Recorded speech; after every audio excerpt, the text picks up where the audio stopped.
এখানে একটা ভয়ঙ্কর রাজনৈতিক প্রতারণার হাত থেকে বাঁচতে আমরা ওখান থেকে বের হয়ে এসেছি।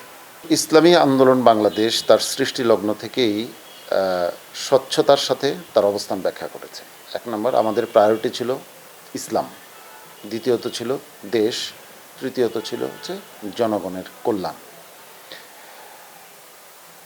এই রাজনীতির পরিক্রমায় ২৪-এর গণ অভ্যুত্থান পরবর্তী সময়ে আমরা একটি নতুন ব্যবস্থাপনার দিকে, রাষ্ট্র ব্যবস্থাপনার দিকে অগ্রসর হওয়ার আশা করেছিলাম। সেজন্য যারা নতুন বাংলাদেশ দেখতে চান তাদেরকে আহ্বান জানিয়েছিলাম যে অন্তত ইসলামের পক্ষে যারা আছেন ইসলামের ভোটগুলো এক বাক্সে আসুক। অতীতে বিভিন্ন রাজনৈতিক কারণে যারা ইসলাম চায়, যে জনগণ ইসলাম পছন্দ করে, তাদের ভোটগুলি কখনো এক বাক্সে আসেনি। অতএব তাদেরকে এক বাক্সে আহ্বান করা হয়েছিল। তাতে বেশ কিছু রাজনৈতিক দল সাড়া দেন এবং দুটি রাজনৈতিক দল সেই সময়ে, একটি হচ্ছে জাতীয় গণতান্ত্রিক পার্টি জাগপা, আর একটি হচ্ছে ডেভেলপমেন্ট পার্টি, তারাও এর সাথে আসে। কিন্তু তাদের সাথে শর্ত ছিল আমাদের এই ইসলামী আদর্শের ব্যাপারে তাদের কোনো দ্বিমত নাই। অতএব তারা দেশপ্রেমিক হিসাবে এই সাথে, সমঝোতার সাথে তারা থাকতে পারেন। এই ছিল প্রেক্ষাপট। পরবর্তীতে বাংলাদেশ জামাতে ইসলামী তারাও এর সাথে আগ্রহ প্রকাশ করেন এবং তারাও এসে যুক্ত হন। আমরা চেয়েছিলাম ইসলামের পক্ষে একটা জোরালো আওয়াজ হোক। দেশের মানুষ স্বাধীনতার পর থেকে এই পর্যন্ত ইসলামের পক্ষে একটি জায়গা কখনো পায়নি। অতএব সেই জায়গাটি বিনির্মাণের জন্য আমাদের এই প্রত্যাশা ছিল। কিন্তু দুর্ভাগ্যজনকভাবে মানুষ যা চায় তা সবসময় হয় না। রাজনৈতিক দল যে উদ্যোগ গ্রহণ করে সব উদ্যোগই সফল হয় না। দুর্ভাগ্যজনকভাবে দেখলাম যে যারা যোগ দিলেন তারা এক পর্যায়ে এটাকে সেকুলার একটা সমঝোতায় রূপান্তর করলেন। একেবারে স্পষ্ট করে বললে যেটা ছিল ইসলাম, মানে একটা আদর্শ কেন্দ্রিক নির্বাচনী সমঝোতা, সেটাকে আদর্শবিহীন নির্বাচনী সমঝোতায় রূপান্তর করা হলো।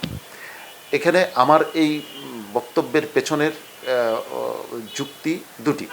এক নম্বর হচ্ছে, পরবর্তীতে যোগ দেওয়া এনসিপি স্পষ্টভাবে তাদের কথা ব্যক্ত করেছে যে এটি কোনো আদর্শিক সমঝোতা বা জোট নয়, এটি একটি সেকুলার জোট, মানে তাদের কথার সারমর্ম এটা।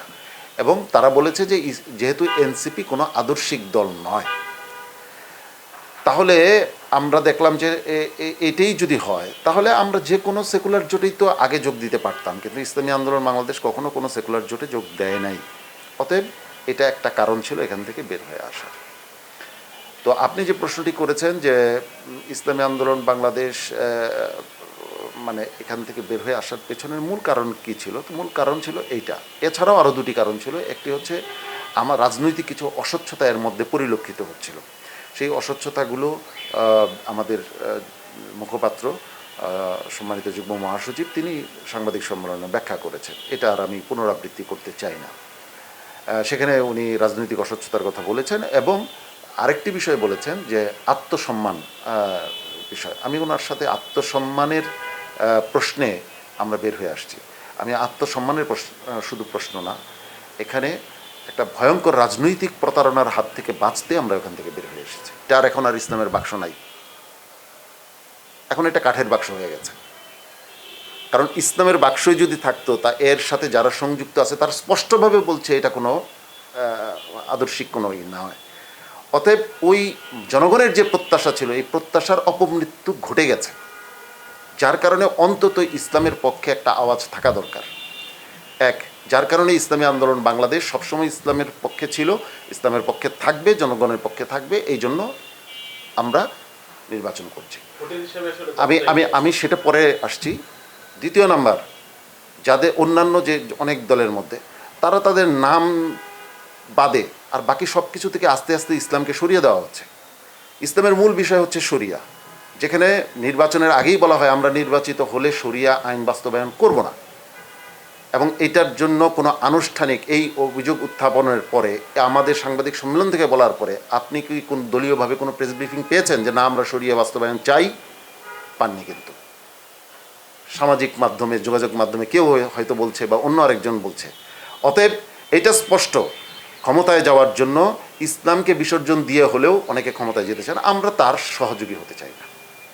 এখন আমরা ক্ষমতায় যেতে পারবো কিনা, আমরা আমাদের সাধ্য অনুযায়ী চেষ্টা করব। আমরা আমাদের সাধ্য অনুযায়ী চেষ্টা করব, আমরা আমাদের আদর্শিক জায়গায় অটল এবং অবিচল থাকব, এবং ক্ষমতায় যাওয়ার জন্য আমাদের যে আদর্শ তা প্রত্যাখ্যান করতে আমরা রাজি নই।